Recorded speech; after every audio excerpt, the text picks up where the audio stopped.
A gente sempre ouve falar dos grandes generais romanos, né? Mas a verdadeira força daquela máquina de guerra, bom, ela estava em outro lugar, na estrutura de comando, que era a espinha dorsal de tudo. E hoje a gente vai mergulhar de cabeça na fascinante hierarquia dos centuriões.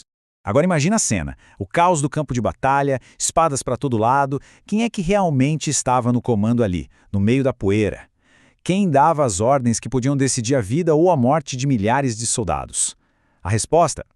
Olha, ela está numa hierarquia de comando que é, para dizer o mínimo, surpreendentemente complexa. E bem no centro disso tudo estava o centurião. E é bom deixar claro, eles não eram nobres nem políticos com nomes importantes, nada disso. Eram soldados de carreira, gente que subiu na vida com base na própria competência. Eles eram, literalmente, a cola que mantinha a legião inteira de pé, funcionando. Lideravam pelo exemplo, bem ali, no calor da batalha. Ok. Para a gente entender essa hierarquia dos centuriões, primeiro precisamos situá-los, né? Eles eram a espinha dorsal. Beleza, mas quem estava acima deles?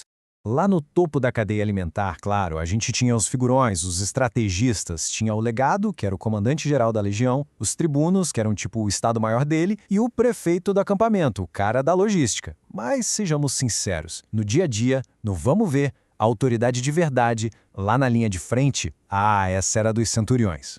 Beleza, agora vamos ao que interessa de verdade, a hierarquia dos centuriões em si. E como toda boa pirâmide que se preze, tudo começa com um único e poderosíssimo ponto lá no topo. Pensa só, numa legião inteira, com quase 5.000 homens, existia apenas um centurião no topo absoluto de tudo.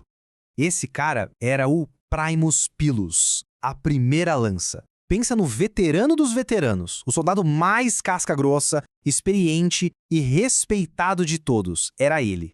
E sob o comando direto dele estavam todos os outros 58 centuriões e, por tabela, a legião inteirinha.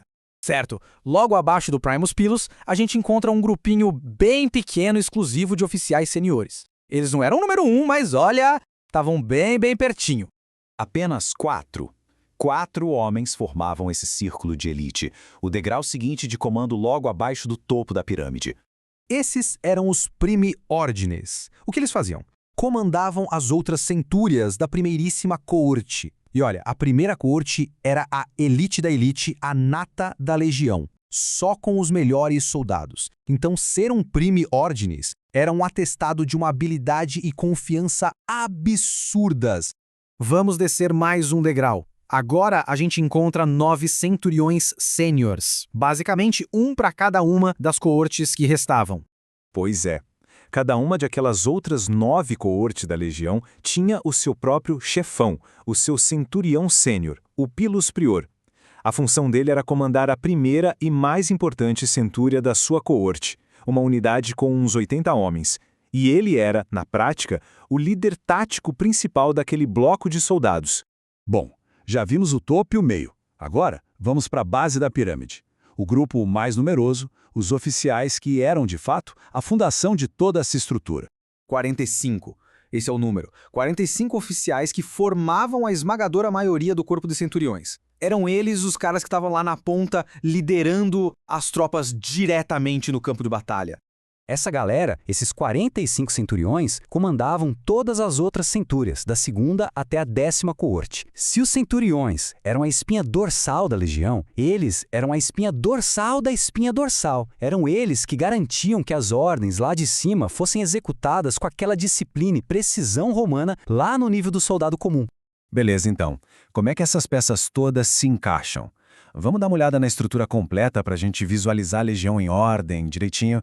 E aqui a gente consegue ver a genialidade da coisa toda. Bem claro, olha só. Começa com aquele único Primus Pilus lá no topo de tudo, desce para os 4 Primi Ordines da elite, depois para os 9 Pilus Prior, um por coorte, até chegar na base com os 45 centuriões da linha de frente. Era uma máquina de comando, assim, perfeitamente organizada.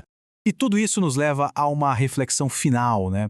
Será que essa cadeia de comando tão detalhada, tão profissional, onde cada um sabia exatamente o seu lugar e a sua função, será que essa não era a verdadeira arma secreta de Roma, o que realmente explica a dominação deles por tantos séculos?